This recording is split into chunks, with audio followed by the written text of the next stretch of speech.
Bluetooth സ്പീക്കറിനൊക്കെ common ആയിട്ട് ഉണ്ടാകുന്നൊരു complaint ആണ് volume കൂട്ടുമ്പം ഓഫായി പോകുന്ന പ്രശ്നം.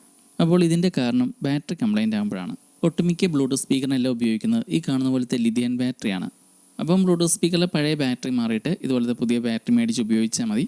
ഇങ്ങനെയുള്ള പുതിയ ബാറ്ററി മേടിക്കുന്ന സമയത്ത് ഇതുപോലെ WH വാട്ട് ഹവർ മെൻഷൻ ചെയ്തേക്കുന്ന ബാറ്ററി നോക്കി മേടിക്കുക.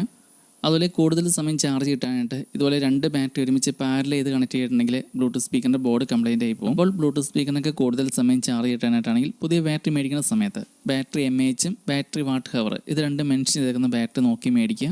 അതുപോലെ ഈ ഒരു ടൈപ്പ് ബാറ്ററി ഇത് 2600 mAh ഒക്കെ വരെയാണ് നല്ലത് കിട്ടുള്ളൂ. ഇനി വേണമെങ്കിൽ ഈ കാണുന്ന പോലത്തെ ബാറ്ററി ഉപയോഗിക്കാം. ഇത് ഒരു ബാറ്ററി 5Ah അതായത് 5000 mAhൻ്റെയാണ്. അപ്പോൾ ഈ ഒരു ബാറ്ററി എല്ലാം ബ്ലൂടൂത്ത് സ്പീക്കറിൽ നിന്ന് പിടിപ്പിക്കാൻ പറ്റിയെന്ന് വരില്ല. ഈ ഒരു ടൈപ്പ് ബാറ്ററിക്ക് നോർമലായിട്ട് ബ്ലൂടൂത്ത് സ്പീക്കറിലൊക്കെ ഉപയോഗിക്കുന്ന ബാറ്ററിനേക്കാളും കുറച്ചും കൂടി സൈസ് കൂടുതലുണ്ട്.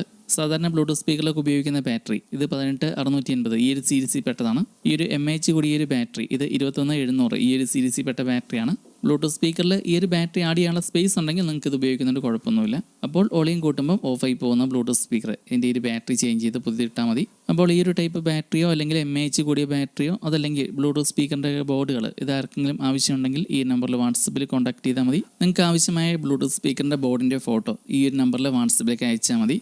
അപ്പോൾ എന്തെങ്കിലും സംശയങ്ങളോ നിർദ്ദേശങ്ങളോ ഉണ്ടെങ്കിൽ കമൻറ്റ് ചെയ്താൽ മതി. പുതിയൊരു വീഡിയോ ആയിട്ട് വീണ്ടും കാണാം.